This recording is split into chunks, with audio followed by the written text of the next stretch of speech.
Hi, I'm Melissa Blundon from North Madison Congregational Church uh, with Tuesdays in the Garden today.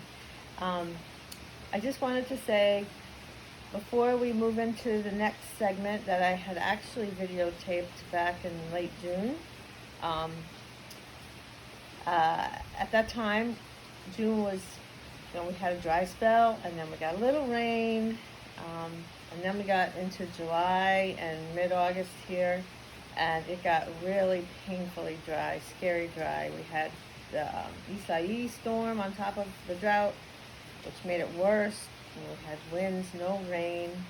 So today, we're here enjoying a beautifully, refreshingly rainy day. So I want to share a little quote that I kind of liked and thought it kind of speaks to what we're doing here with Tuesdays in the Garden. When you find that you are a gardener, things change. This latent addiction does not take over your life. It can't. You have other commitments. But it gives new direction, not just in terms of spare time employment, but you now have extra vision, gardening vision.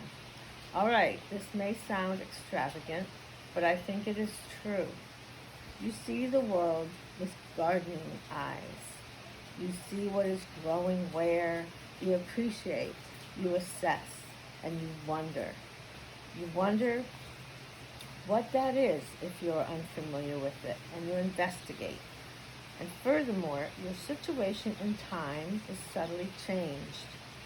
Part of you now lives in garden time.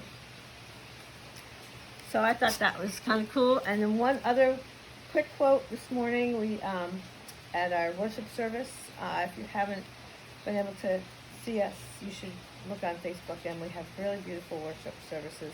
And we had a kind of a Buddhist chant with bells and the beautiful words. And this was a verse from the poem.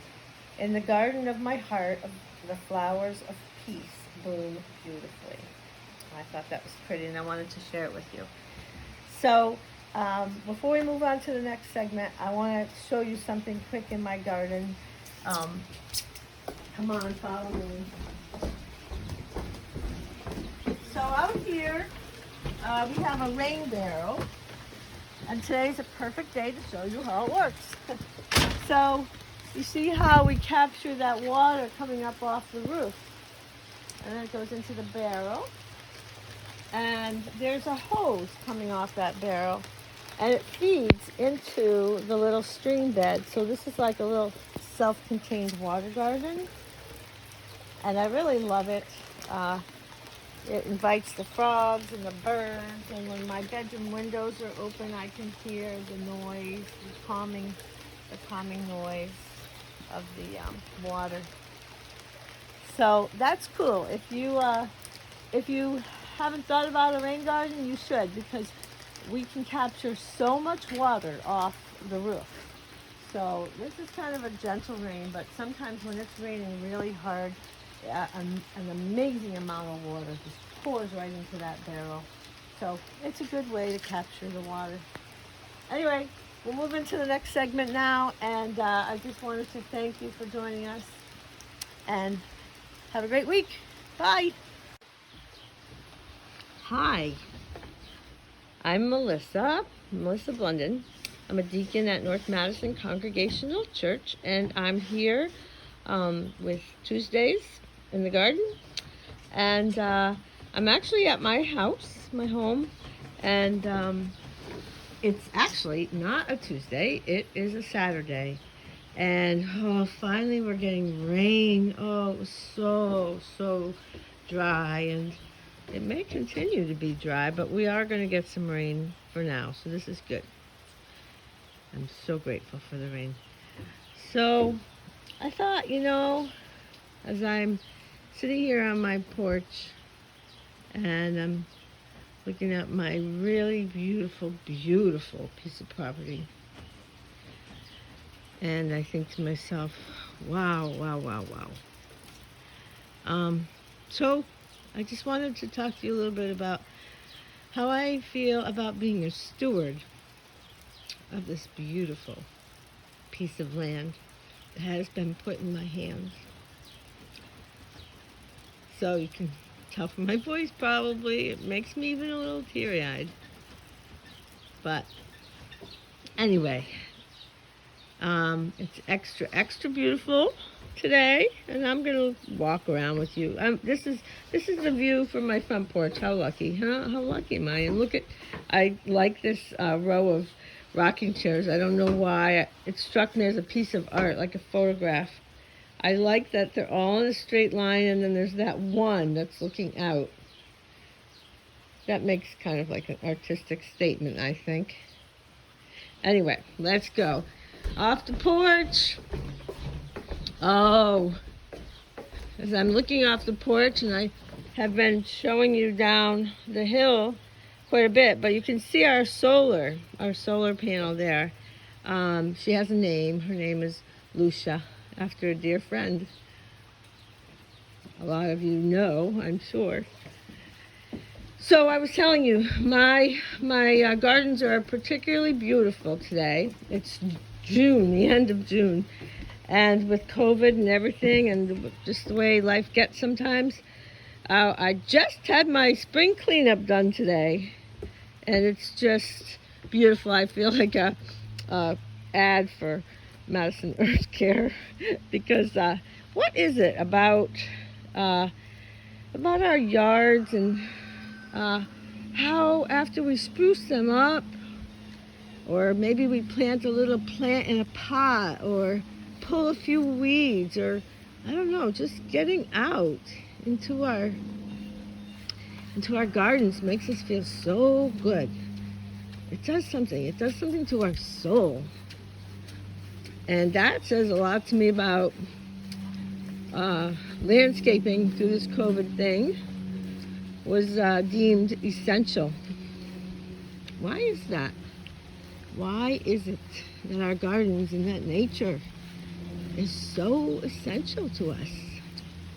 It is essential. I believe it. Anyway, I want you all to think about that. There's London out there. We're walking around in the rain, and it's beautiful. Just gorgeous.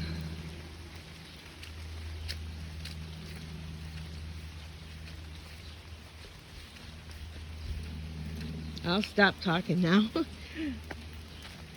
Unless I find something important to tell you.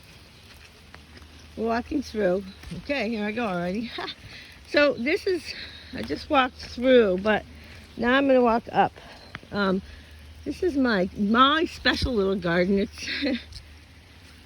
It doesn't got a lot of attention today, that's for sure. But it doesn't always get this much attention.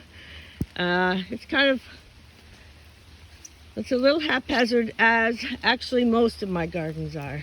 And I know you're looking at it now thinking, whoa, that doesn't look haphazard. But kind of like the shoemaker's daughter, I guess. I don't know. So, I don't need the hose out now. Finally it's raining. Yoo-hoo! That sprinkler, though, right there that we passed, I love that sprinkler. That, actually, isn't it pretty? And when it goes, it spins round and round.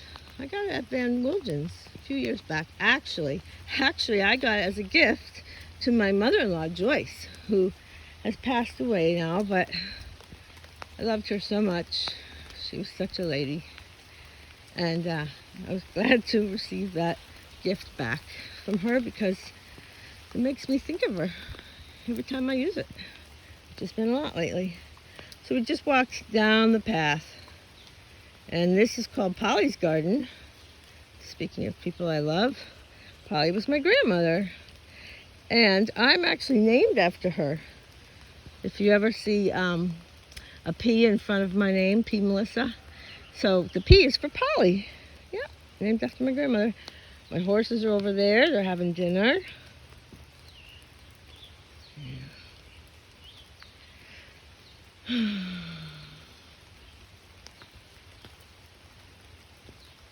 My heart is so full of gratitude.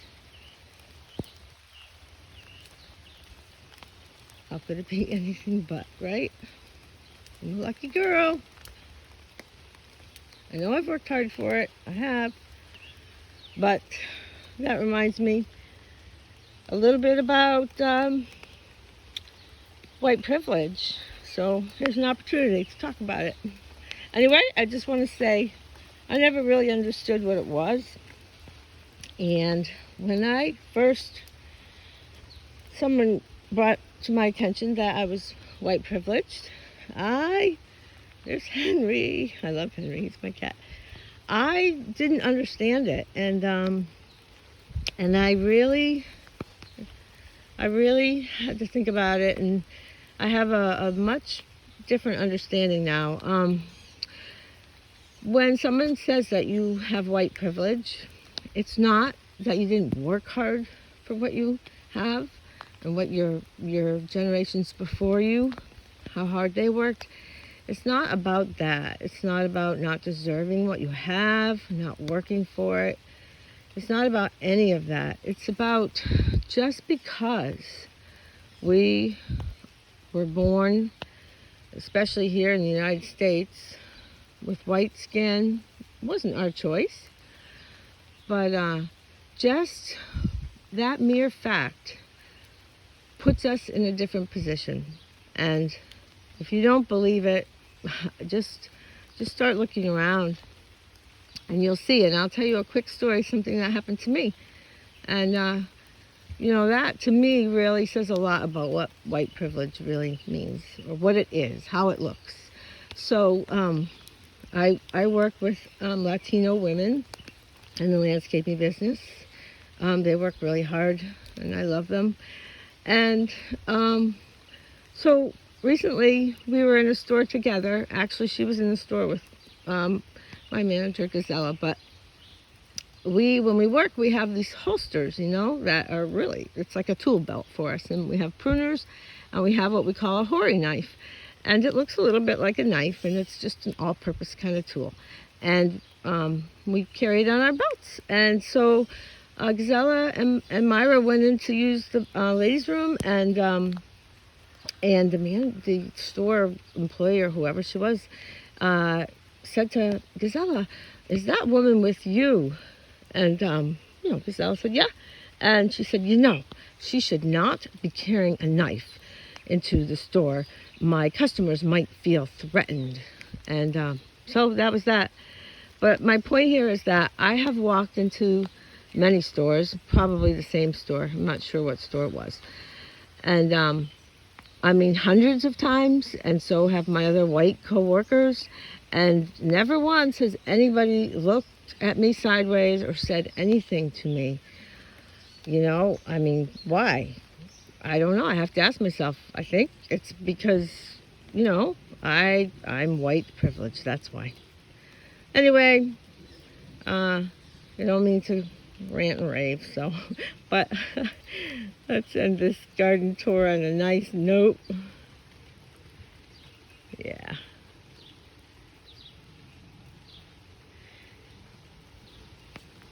Anyway, life is so beautiful and so short. And as Pastor Heather always says, I know I don't have it in the right order, but it's something like, life is short, so make haste to love.